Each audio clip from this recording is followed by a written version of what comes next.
And we welcome you to episode 12 of the Exit Philosophy podcast with Griff, Richard Griffin.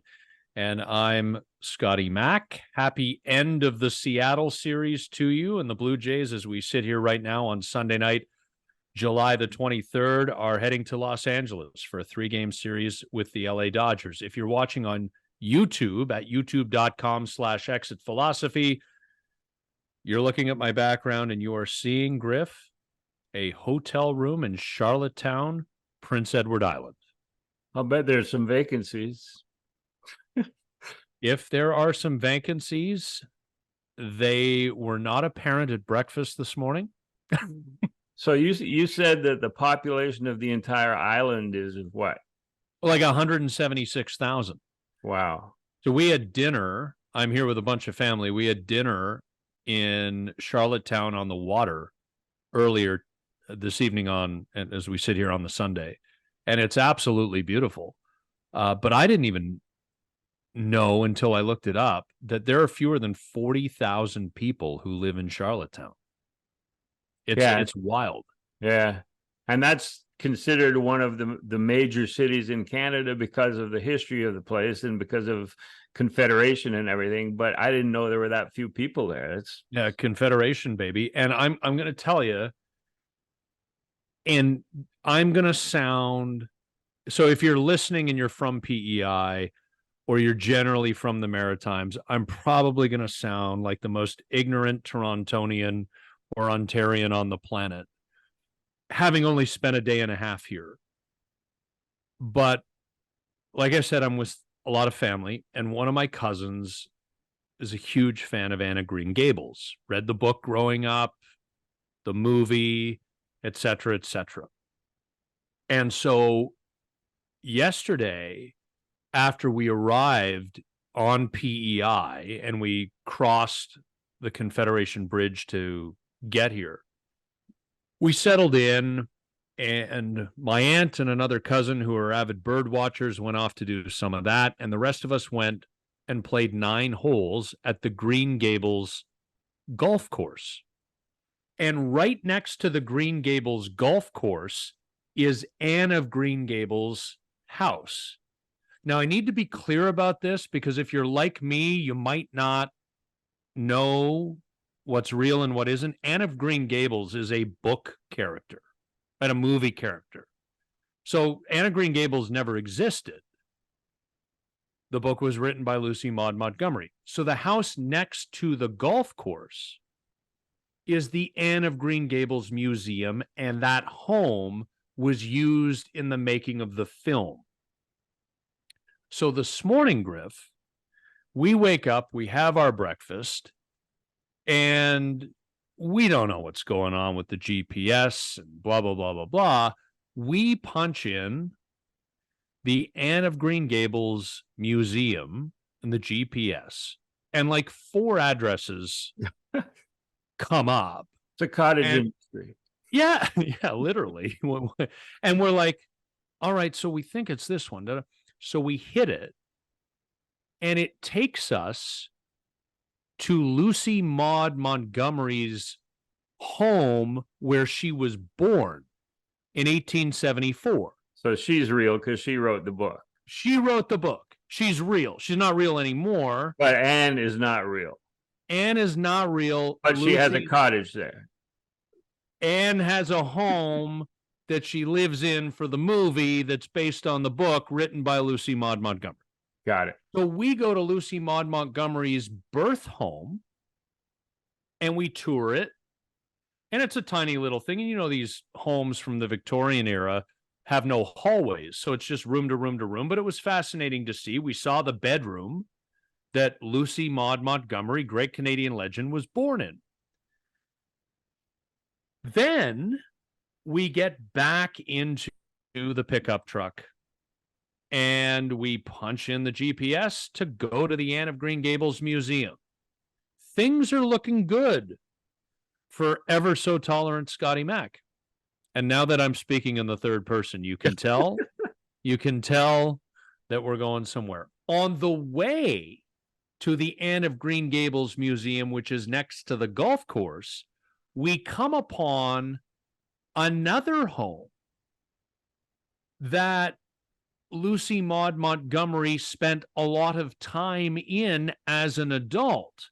And the Cameron Pond, which you can see out the windows of this home, was the inspiration for the pond. And I'm going to sound like a complete asshole because I haven't read the book, but I was gonna ask if you had even read the book. Was the inspiration for the pond or the water that she described in the Anne of Green Gables book. So we went and we toured that home.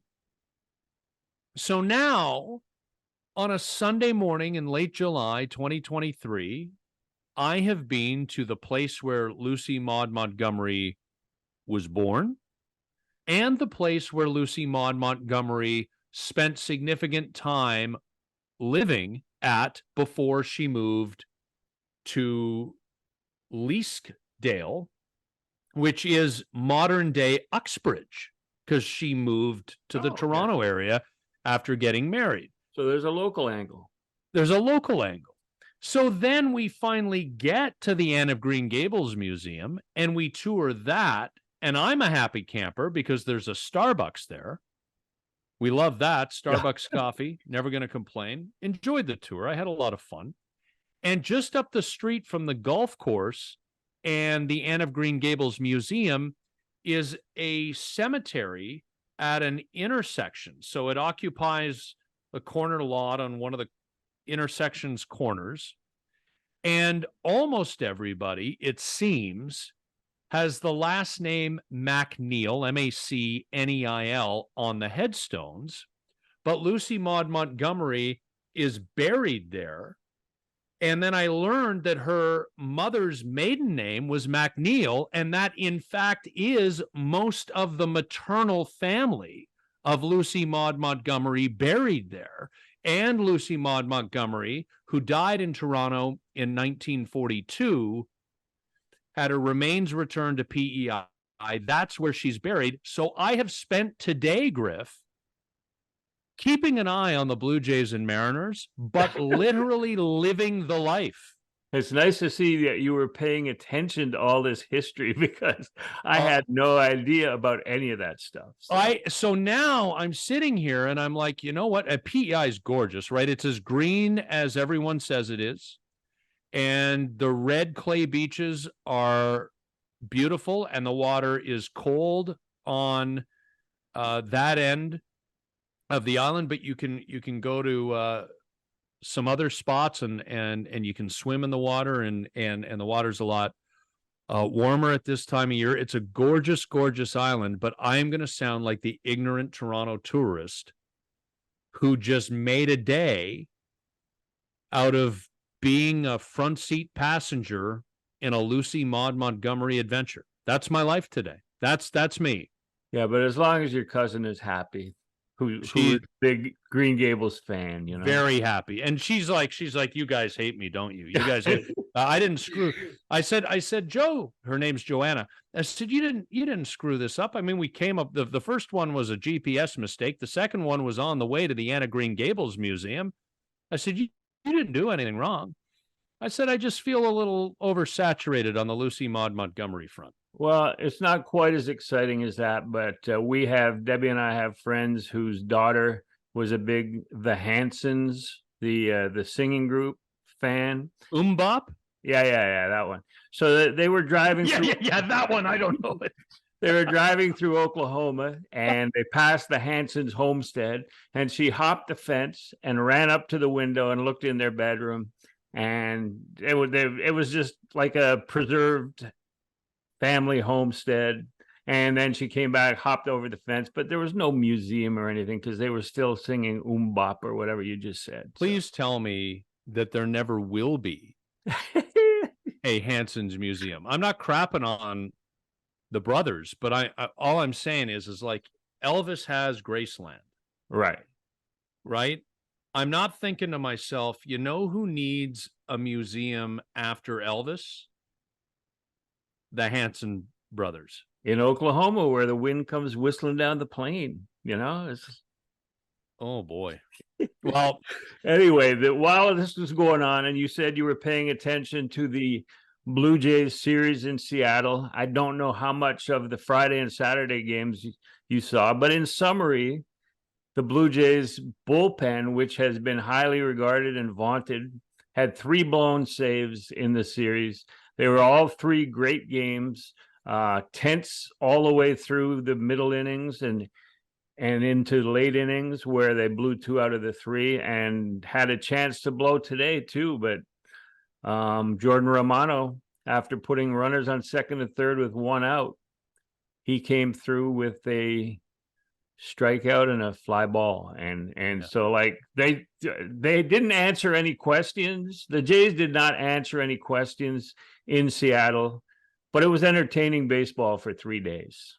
Yeah, I had to, because it was a hit batter and a walk that put the runners on in the bottom of the 9th, right? And then first pitch hit batter. And then the runners advanced on a sac bunt. And then I got a text from a former major leaguer at the start of the plate appearance saying, why aren't they walking Julio?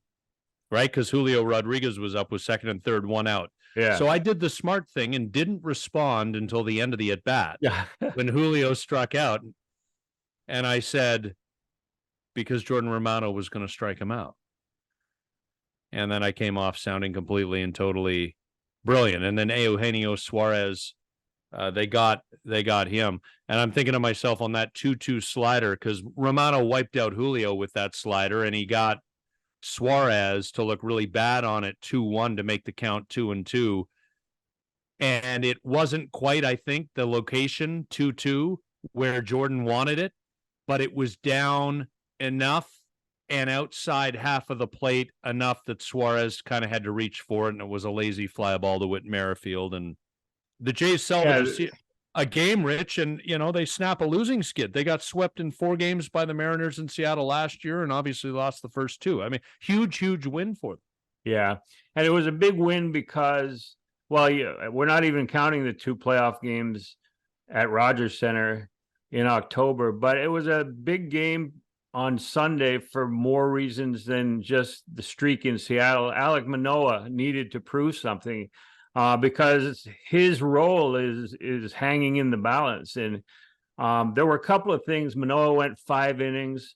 Griff the Pitch has a column. I talked to him for 15 minutes on the last homestand, and so I'll write off of that probably for Monday night or Tuesday morning. But he had a lot of interesting things to say about himself and about his situation and about his off-season spring training and what's happened to him this season. So that'll be my favorite column that I'm writing this year so far. But to have him go 5 and then to have John Schneider send him back out for the 6th, they just took a 3-2 lead. And so the easy thing would have been to go, hey, Alek, thanks so much. 5 innings. We're going to take you out of there, even though your pitch count is, still down there. But we'll hand it over to the bullpen. And I know the bullpen has been worked hard, but the fact that he even went back out to start the 6th, I thought was a good sign for his relationship with John Schneider and Pete Walker moving forward. So, I mean, we're going to talk about where the rotation is headed in August, but do you agree with that assessment of Alek? Well, yeah, I mean, I think, my favorite part of his line in Detroit before the All-Star break was the fact he didn't walk anybody. And then he gets into that start against the Padres, and all of the demons came right back to the forefront. Today, Griff, and he did walk 3 hitters, I grant you that. It seemed like he settled in as things went on. But if you look at that line today, 5 1/3, 3 hits, 3 runs, all earned, 3 walks, 5 strikeouts. That is not a pretty line. That is not an elite line. It's not a sexy line. It's not a line that anybody's going to take and write home about. But you know what that line is? That line gives your team a chance to win. And that line gets you and your team into the middle of the baseball game. He got his team 16 outs, right? The issue for me, kind of Captain Obvious, but the issue for me is you cannot have anybody, whether it's Yusei Kikuchi last year or Alek Manoah in the first bit of this year, going out every fifth or sixth day, whenever it is, and requiring the bullpen to accrue 20, 22, 23 outs. You just can't sustain that. And you can't recover from that. So he didn't solve any problems in my mind today, but if he's going to settle into a groove where he's getting you into the sixth inning with a chance to win, I can handle that. I'm fine with it. It's not Alek Manoah of 2022, but he's got to get to a place where he is serviceable for this team, and today was a serviceable start. Yeah, and to me, one of the encouraging signs was also that earlier in the season, before he was sent to the complex for some video lessons and some improvements, earlier this season, if he had given up a 2-run homer in the second inning and walked the first guy in the game and struggled a little bit early on, he was done. He was crumbling. He wasn't going to be able to throw the slider. You'd see the body language deteriorate. You'd see him turn his back on home plate and just be pretty much sulking on the mound because it wasn't going well for him. And the fact that he gave up on Sunday the 2-run homer to Ford and then managed to pitch another 3 2/3 innings after that, to me, that was as encouraging as anything. Yeah. Yeah, I mean, you get down early, right? The 2-run bomb in the bottom of the second inning, and you hold the fort. Yeah, and your team actually comes back, ties the game, then takes the lead, and it's seesaw the rest of the way. But they, again, you and I have been on this every week during exit philosophy. They can manage that, and Hyunjin Ryu, every day that passes, Griff, is getting closer, because every time he makes a minor league start, and his last one was for AAA Buffalo at Syracuse, he is getting into that 80-plus pitch range now. He is looking pretty good. I think he gave up a couple of solo shots in his last start, but I mean, whatever, right? Yeah. I mean, goodness, he's on a rehab assignment off a long injury. He doesn't have to go 7 scoreless every 5 days to show you he's a big league pitcher. The guy's done it for a while. So he's coming back. He's coming back soon. And it gets us back to the topic, which we've been hammering, this notion of a 6-man rotation until they get into the nitty-gritty of the stretch, which will feature a lot of American League East in September. Yeah, and the storyline with Ryu is pretty predictable at this point.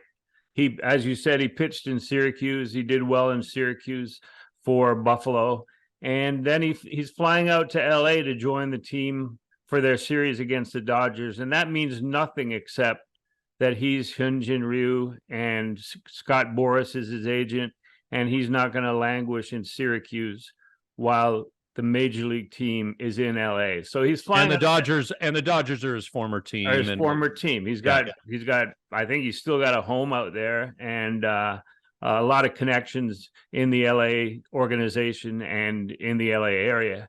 So he flies out, joins the team, throws aside, flies back with the team for the homestand, and then goes to make one more Buffalo start for the Bisons before rejoining the rotation. And I honestly believe that they're going to, during the 17 games in 17 days and even beyond, that will go with a 6-man rotation, because Manoah, the final test was on Sunday with Manoah. And if Manoah pitches well enough to be included as part of that 6-man rotation, then that's what they're going to go with. But if Manoah had spit the bit in Seattle, my belief is that Ryu would have replaced him in the rotation, not maybe this next time around, but when they go into this long stretch of consecutive games being played. So it's worked out for Manoah. It's worked out for Ryu. It's worked out for the coaching staff, for Ross Atkins that this is what they'll do. And they had gone with a 4-man rotation, and so they had guys working on fumes. Now they're going to be able to give them all consistently 5 days rest, pitch on your 6th day, and they can use that to sort of limit their innings by the end of the season. You want a guy to make 32, 33 starts, and this way they'll all be in that ballpark. And that's another good thing about this rotation is when they signed all these guys, they signed guys that were innings eaters. And I hate that expression, but they would take the ball every 5th day. And Barrios in his 8th year has never missed a start. That's pretty damn good. Mm-hmm. And, like not every start has been great. Same with all the other guys.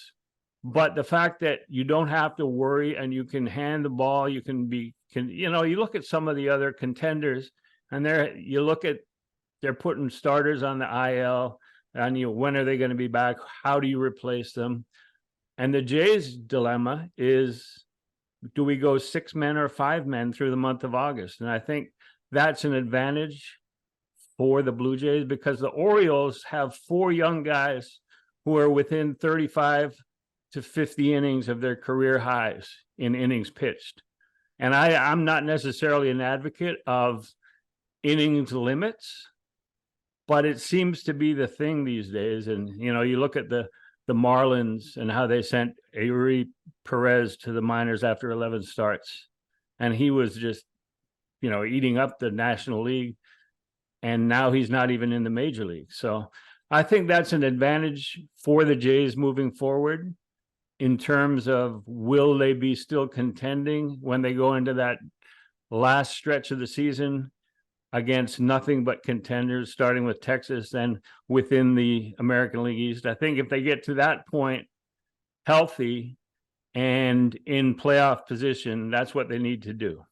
Okay, so what's the leash then on Manoah? Or you just roll it out?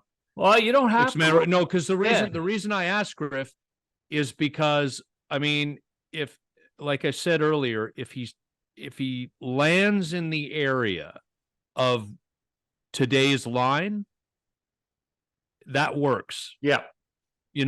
But how can you and I, and we're not the ones charged with making important decisions and building a World Series contender, and we're not the ones being paid to do this, but how can you and I, let alone the people who are, Mark Shapiro and Ross Atkins, be sure that 5 or 6 nights from now, when the Blue Jays are back home, it's not going to revert to the first 2 months of the season and the Padres start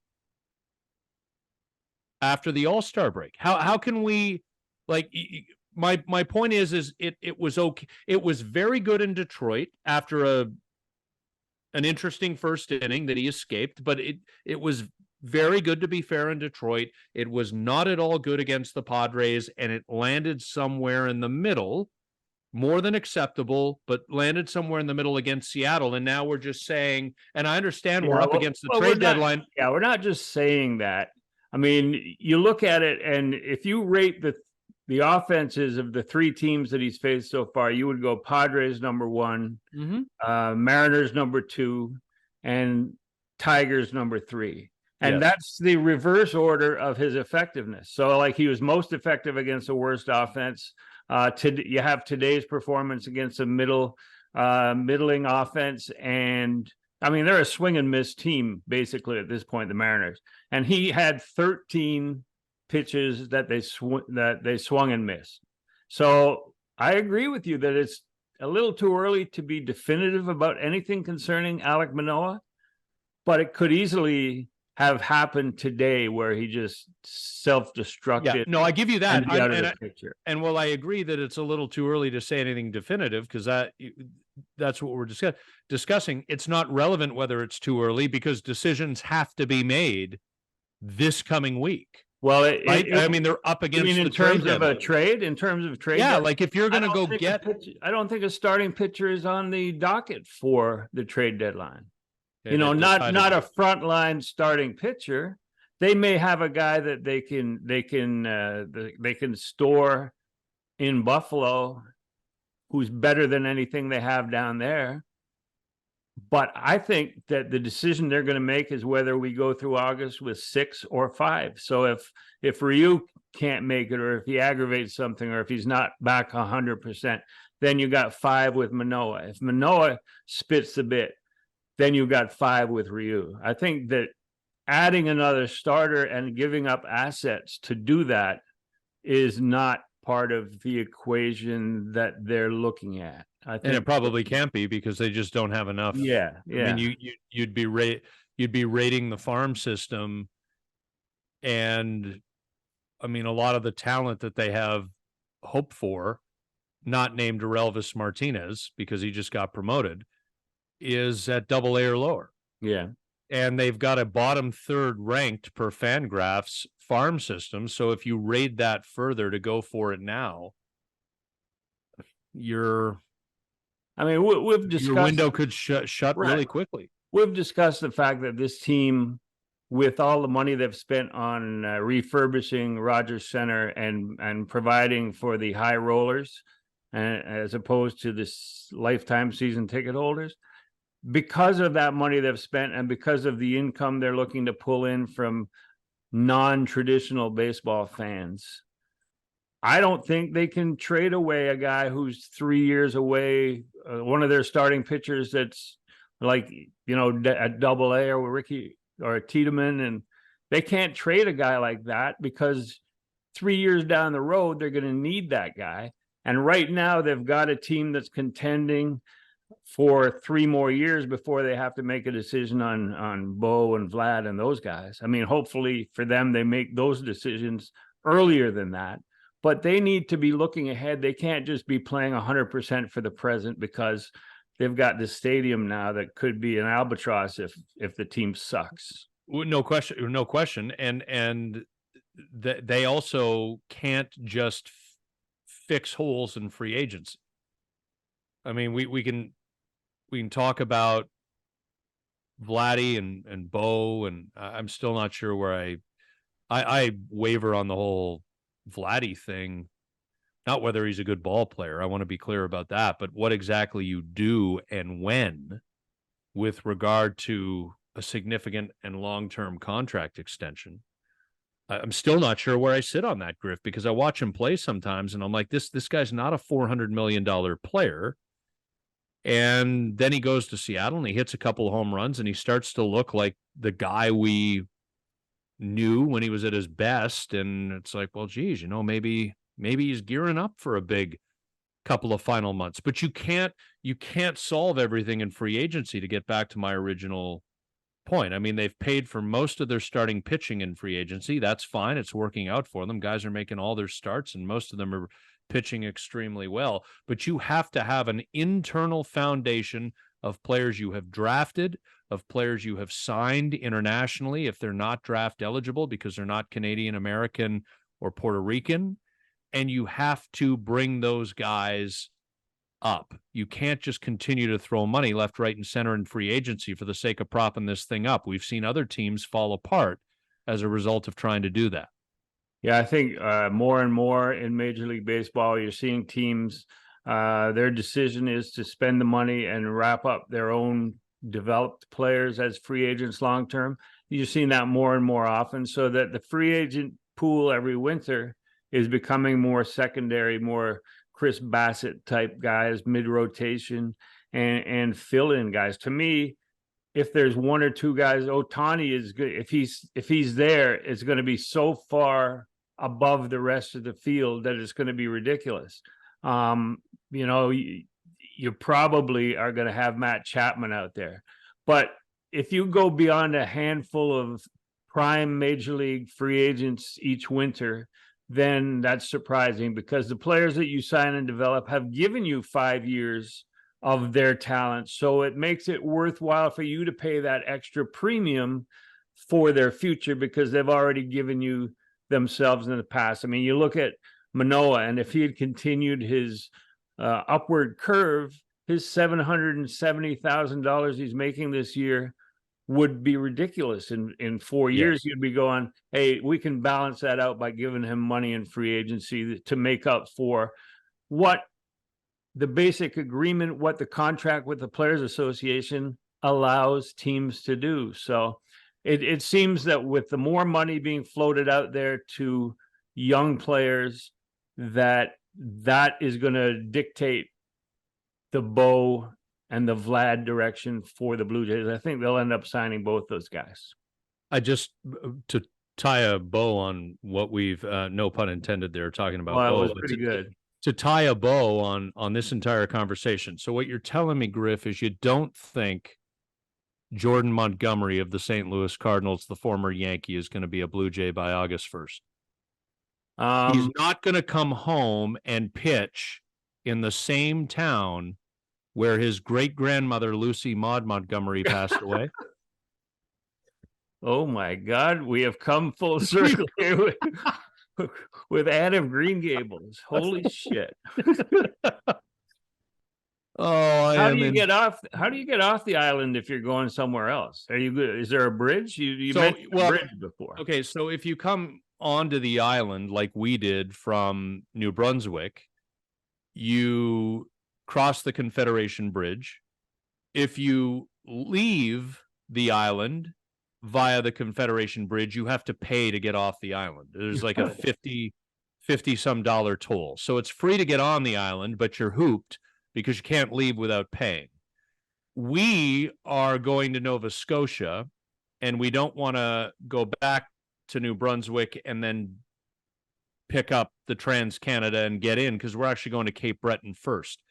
So we're going to take the ferry from Woods Ferry, Prince Edward Island, to Caribou, Nova Scotia, and then we're going to drive through Antigonish, which is the home of St. Francis Xavier University. Shout out Gregor Chisholm. And then we're going to head to Cape Breton Island for a couple of days before we wander on down to the Halifax region. And even that, Griff, is kind of in question, some of the things we wanted to do, because the flooding there has just been horrible and so tragic.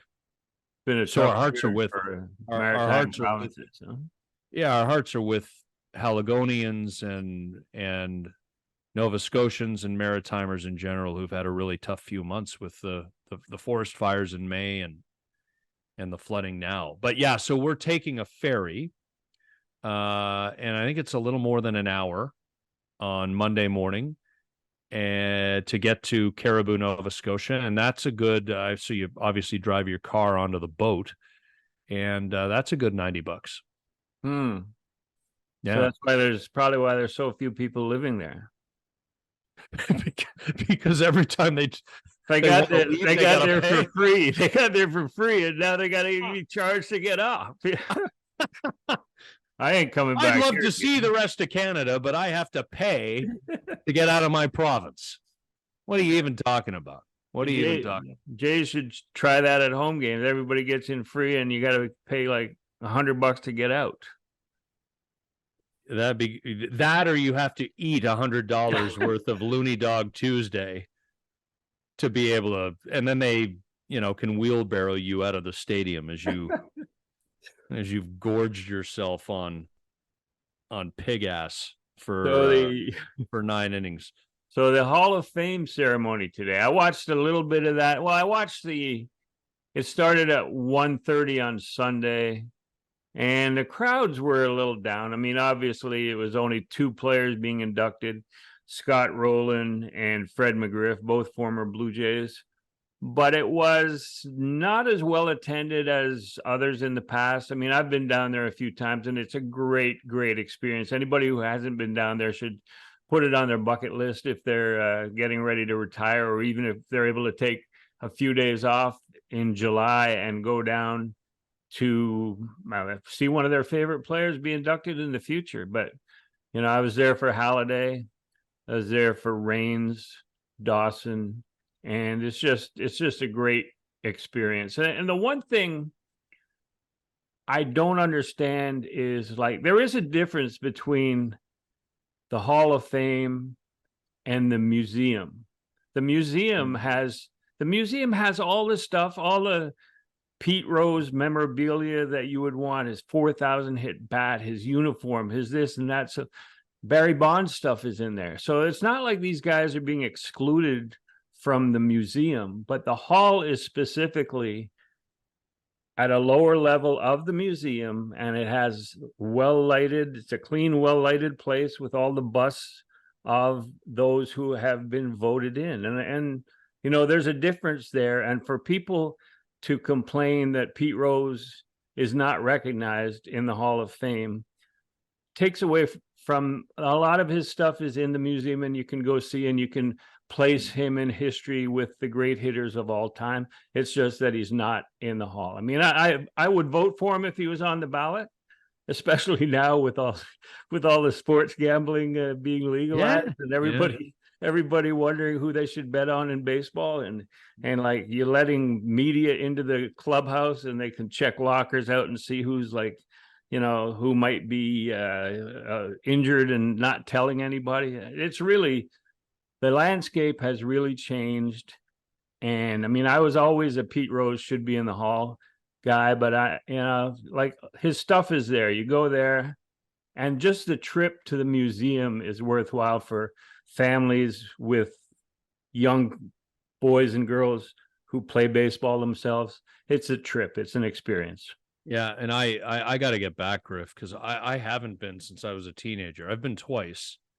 We went once, I think, when I was 9 years old, and then I went with a cousin, not the Lucy Maud Montgomery fan, but another cousin of mine back when I was 15 or 16. We just ripped down to Cooperstown in between Christmas and New Year's for a night or two, and did the whole thing, and it's fantastic. I'm with you 100%. And that lake is just stunning. And you know, but just the clips that I saw, and I'll confide, I was on, as I said earlier on the podcast, on the Lucy Maud Montgomery tour today, which apparently is not going to serve as an omen for Jordan Montgomery being acquired by the Blue Jays.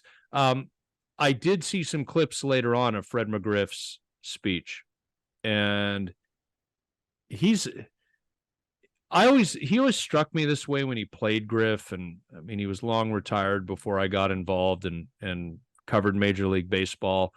He was my second favorite Blue Jay. My first favorite Blue Jay was Willie Upshaw. And then, well, guess who replaced Willie Upshaw? Fred McGriff. And then Joe Carter became my favorite Blue Jay after McGriff, being involved in the same trade.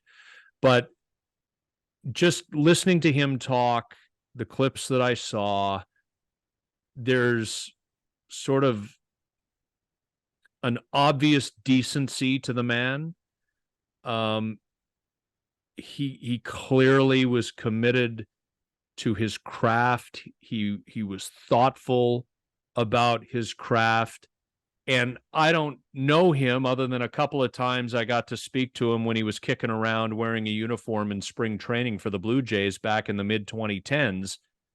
And those were wonderful conversations. I really enjoyed them. I even geeked out, and I'm like, Fred, I got to confide. I told him once, I said, Fred, I'm sorry if I sound like a complete loser, but I just got to tell you, you were my favorite Jay in the late 80s and early 90s. I thought I'd take the opportunity to tell him that, but I thought the speech was reflective of the person himself as we understand him to be, and the impressions we had of him when he played. Yeah, there was one moment in his speech that I took as it was like a shot at the voters. You know, yeah. He said that it was great to be inducted and voted in by former players, executives, and his peers, which is a shot at the writers who excluded him for 10 years that he was on the Major League ballot. He was always in the 35 to 60% range.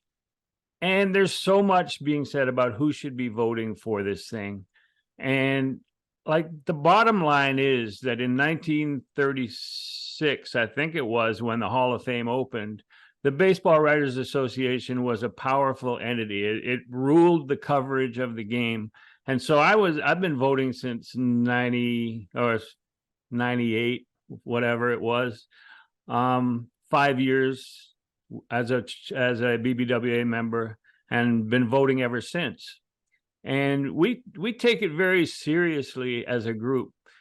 And the only reason that group is voting is because back when the Hall of Fame started, it was the most powerful group covering baseball. But I would be open right now to including broadcasters who have been there a certain amount of time, because the media has changed so dramatically from just print covering baseball to now guys that have a career in broadcasting that makes them worthy of choosing, of pondering the ballot and putting who they really believe.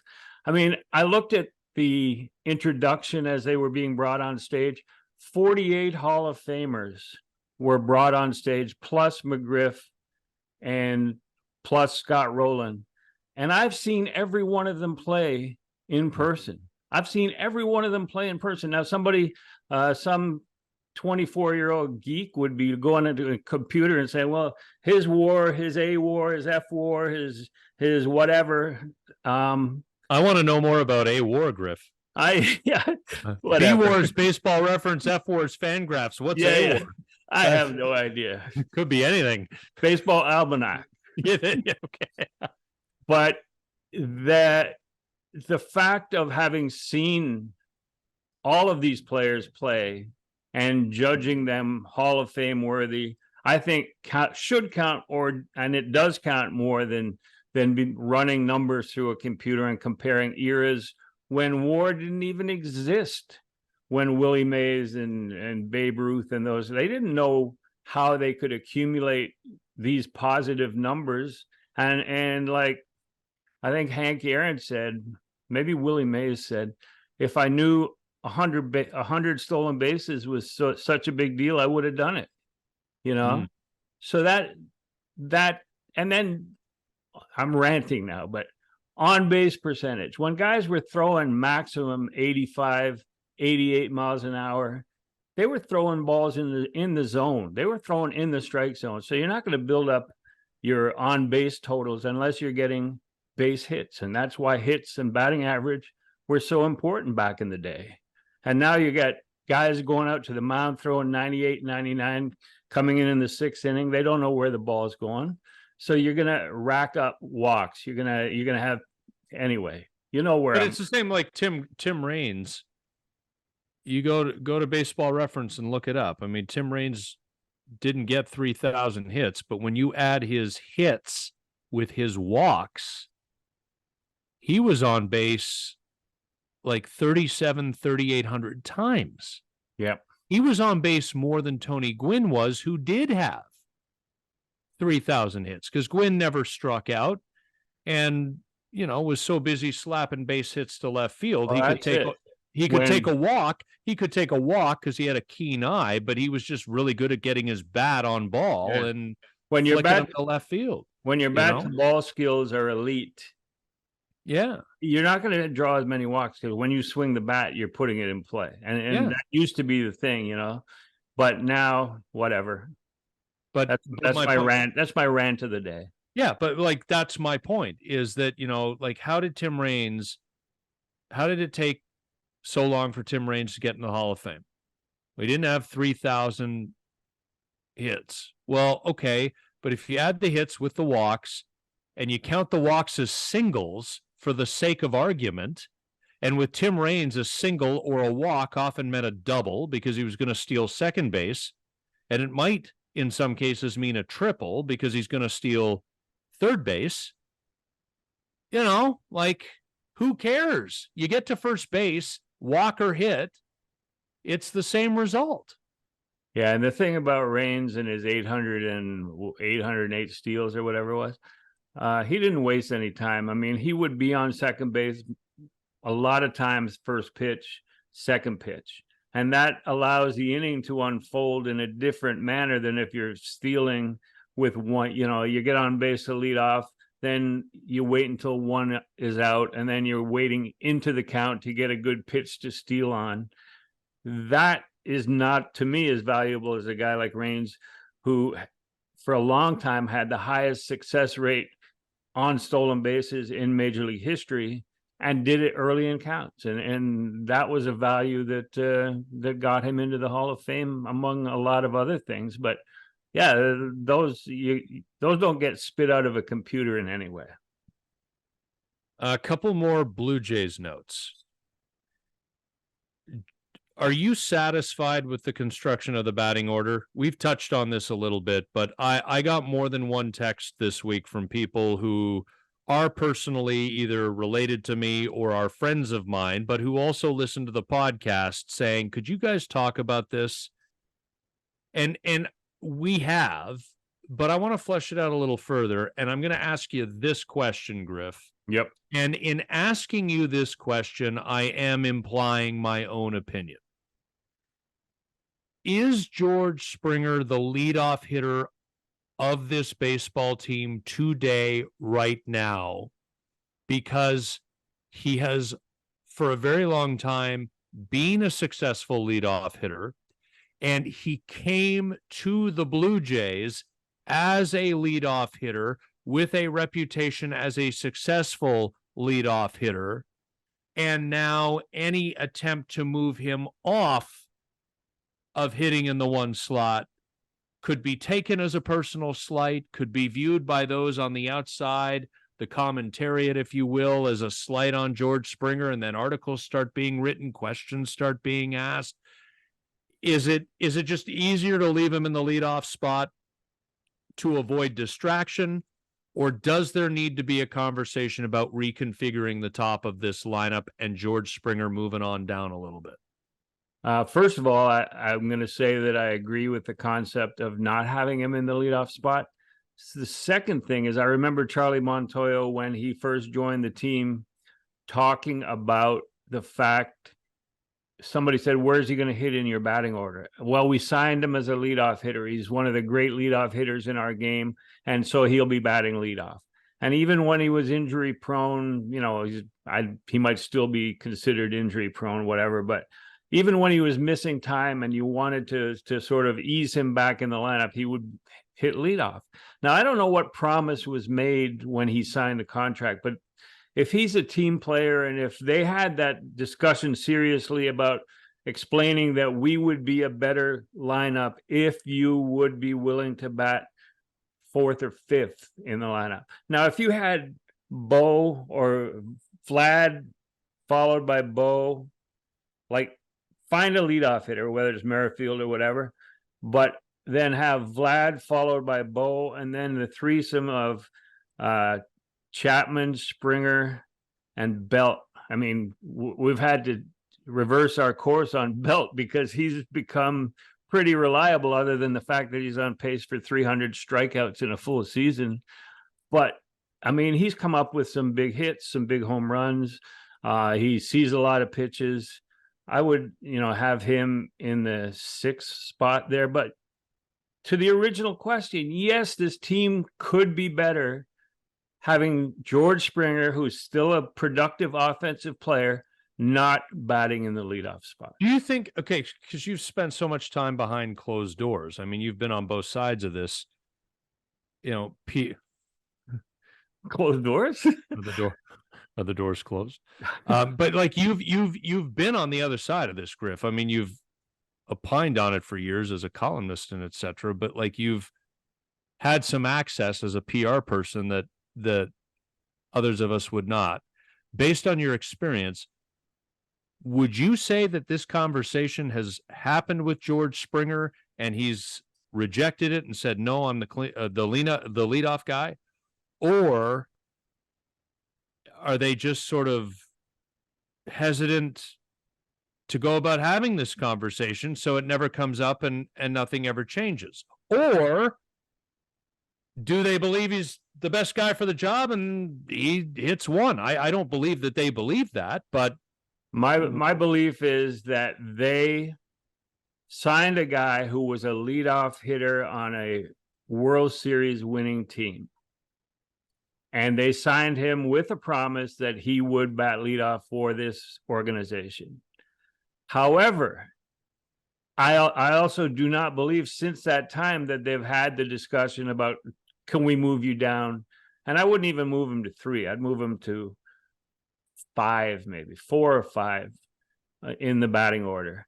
But I don't think they've had that conversation at no time in my experience within the walls of that clubhouse before media comes in and just be spending a lot of hours in there. I've heard him come into the manager's office when he's not in the next day's lineup and say, hey, I got to be in the lineup. And then they have a discussion and finally they do or don't put him in there the next day, but at least he's come in and discussed it. So there is an open door with Springer, but I don't think that open door has reached a point of saying, hey, we'd be better off. I mean, there's 2.5 months, 2 months, just over 2 months left in this championship season. And I think that discussion needs to be had. I mean, that's what we're talking about, right? Right. Well, and maybe it's a conversation that shakes down after we see the work that they do, if any, at the trade deadline. And there's a prevailing belief, Griff, that they're going to go out and acquire a bat, and the most noise lies around the fact that that guy is probably going to be a right-handed hitter with some pretty good numbers against left-handed pitching, because they have struggled against lefties this year. My thought on that would be go out and get the best player that you can for what it is you've decided you're willing to give up. I'm less intrigued by the handedness. Well, if the player is good, I think they need to think about handedness, and it needs to be right-handed, because Varsho can't play against lefties, right? I mean, like today they left him in because everyone in the ballpark knew he was going to bunt against a left-hander, which he did. And against left-handers, you take away his 15 bunt hits, and you have a below average, obviously below average against left-handed pitching. But defensively, they have those metrics for defensive runs saved, and he is so high up on that does that balance. I think that at this point in time, this team needs more production out of the lineup than it does defensive runs saved in left field if you throw somebody out there who's not a donkey. But I think a right-handed hitting outfielder would be a useful acquisition. Mark Canha is the guy you mentioned last week. Yeah, right? Then I'm sitting here looking at the Mets record, they're middling along in their last 10 games. They're 6 games under 500. They're in a really tough division. They're probably done, but given the expanded playoff format, they could have every logical reason to be in denial about being done. Yeah. But just getting back to the original question, who would you put in the leadoff spot if you were going to take Springer out? Well, with apologies in advance, because I'm sure this will lead to a text conversation with my father, who may disagree. At this point, I'd put Bo in. And somebody would say, well, why not Whit Merrifield? Handles the bat pretty well. And my only argument would be Bo Bichette's the guy I want coming up as often as possible before I want Whit Merrifield coming up as often as possible. I want to get Bo up again before Merrifield comes up again. That's my thought on it. Yeah. I would suggest Bo might be a good option as long as Kirk and Kiermaier and the bottom of the order are a little bit productive. Now you've got the opportunity as the game goes on of Bo coming to the plate with runners on base. If your bottom 3 in the order isn't doing anything, then Bo's always coming up with nobody on base. And to me, that's not an effective way. To me, if Merrifield reaches base, and, granted, I don't think his line is an all-star player line, right? His offensive totals. But when he's on base, and if Bo's hitting, he can score on a ball in the alley. He can score on a ball down the line from first base. And I think that has some value. And he's a threat to steal. Yeah. If he's and then if Bo's batting first, then how do you line it up after that? Vlad? But Vladdy won't hit second.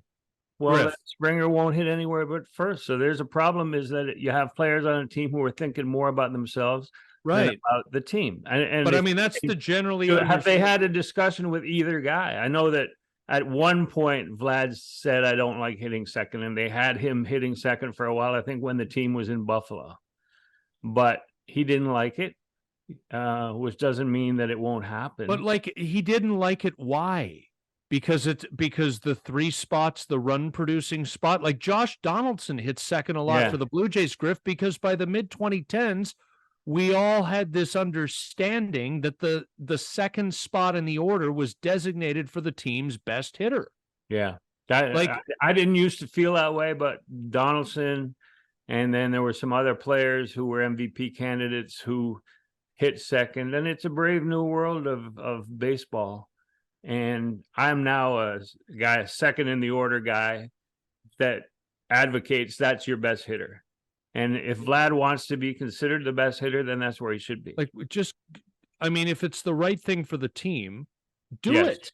Well, both of those, Vlad and George, both teams willing to hit anywhere they put him. I've never heard him complain about any spot that they've got him in, and it's always in the top 4. But so it's the other 2 guys that seem to need some convincing, and this lineup could align better. It's not like they're scoring so many runs that why mess with something good, Vlad's got 2 years of arbitration eligibility left, and he's making $13 million this year. Players do not take pay cuts year over year in arbitration. The only way they do is if they're non-tendered, which makes them a free agent. And if they're being non-tendered in arbitration eligible years, it probably means they haven't been good for a while, and they usually sign elsewhere for less. But we know that's not relevant in Vladdy's situation. He's not taking a pay cut next year, and he won't be taking a pay cut the year beyond that. His performance will dictate the degree to which there are raises if the Jays continue to year over year him. But this notion that I get paid if I produce runs, well, yeah, but like, nobody talks about the RBI statistic anymore. Do you play Immaculate Grid, Griff? Yeah. Okay, so that game's like heroin to me now. Yeah. Like, I wait for a new day. I'll be up at 2:30 in the morning. I'll be like, oh God, there's a new grid before I go to sleep. When the 100 RBI season comes up in a column and you've got to match 3 teams who had a player with a 100 plus RBI season, I'm back into the early 1990s for these players, because I remember that Joe Carter had 100 RBI. I assume that somebody like Vladdy has had 100 RBI because he hit 48 home runs in 2021. Goodness, he must have had 100 or more RBI that year. But could I tell you in 2021 how many RBI he had? No, because nobody talks about it anymore. Well, so when you produce runs, you hit home runs. You're on base. You're doing, like, he's going to be that guy hitting 2, 3, whatever. Just hit second if it's what makes sense. I think even up until 2015, which was the Josh Donaldson MVP year, you could have people who could daily know who the top 5 in RBI were in the league. But I agree with you now. Like, I couldn't even tell you who's up there, who's got a chance to drive in 100 this year, who's on the verge. I couldn't tell you, and I follow it every day. Well, like we might have brought this up on a previous episode, but like, Pat Henkin started the final game of the 1996 season needing to win the game for his 20th victory, because if he didn't, he might not have won the Cy Young Award. He won his 20th game and won the Cy Young Award. Like, nobody cares about that now, whether Pat won 19 or 20. He was Cy Young worthy, regardless of whether that win total started with a 2. But back then it mattered, right? Like, RBI. I would say it doesn't matter now. If he had not won that last game, if he had not won his 20th game, he would not have won the Cy. I agree with you. Yeah. I mean, I had discussions. We've talked about that. I had discussions with him at the time, going into that last series, and he didn't even think he was going to win it then, But then, because his ERA was pedestrian, and his 20 win, but he was deserving. He was great. And 20 wins meant a lot. And then who's the guy in Seattle who was 13-12 and won the side? Felix or King Felix? Yeah, King Felix. And that changed everything. That changed everything for the voters, because even leading up to Felix, there were the computer guys that were going, well, this is the number that's valued. This is the number that makes him a great pitcher. This is the number, and screw the wins. And so finally people agreed. And since then, wins have been incidental towards naming Cy Young winner. There's so much about the game now, Griff, that if it happened 10 or 15 years ago, like guys getting pulled with no hitters in the 7th inning or the 8th inning, and people are like, well, he's nearing 100 pitches and it's the 3rd time through, and you get a combined no hitter, right? I mean, but 10 years ago that would have been bloody murder. I think it turned around in terms of like when Blake Snell got pulled by your boy. Wasn't it Joe Madden who took him out? Well, or was it Kevin Cash? Oh yeah. I mean, it might have been Kevin. Yeah, it was Kevin Cash. If you're talking to the 2020 World Series, it was Kevin Cash. But I do respect the fact that you just wanted to bring up the genius. Because I had to do it. I have to do it once a podcast. Yeah, once a podcast, you have to hit me with a little Joe Madden because you want me to get into a genius riff, and you can't help yourself. You can't help yourself. I have a Griff's riff about the difficulty of signing draft picks. You want to hear it? Fire away. All right. So we're going back to 1971, and shortstop out of somewhere in Alabama, Condridge Holloway, high school shortstop. So the Expos draft him first, figuring that he could almost step in and replace Tim Foley at shortstop that day, but they would give him a year in the minor leagues, and that was part of the attraction they felt in signing a baseball contract rather than playing football. And he had a commit to the University of Tennessee as a volunteer, be the first black quarterback in the SEC, and he became the first black varsity baseball player at Tennessee. But this is before he went to Tennessee. He had just been drafted, and Jim Fanning was enthusiastic. The GM of the Expos was enthusiastic that they could sign him. So personally, Jim told me this years later, but personally, he flew down to visit the family, the mother. And Condridge couldn't sign because he was 17 years old. It had to be his mother. So Jim lands at the airport, rents a car. He's driving. He hadn't got GPS, so he's got to find and it's got a long, winding driveway. And he ends up at the house, and he goes, oh shit, because there's a Tennessee Volunteer orange Cadillac parked in the driveway. And it was his mother's. It was Condridge's mother's Cadillac. Okay. And it might as well have had a Vols on the door, because that's where it came from. Yep. And so he went in and they said, sorry, Mr. Fanning, we have decided that Condridge is going to Tennessee.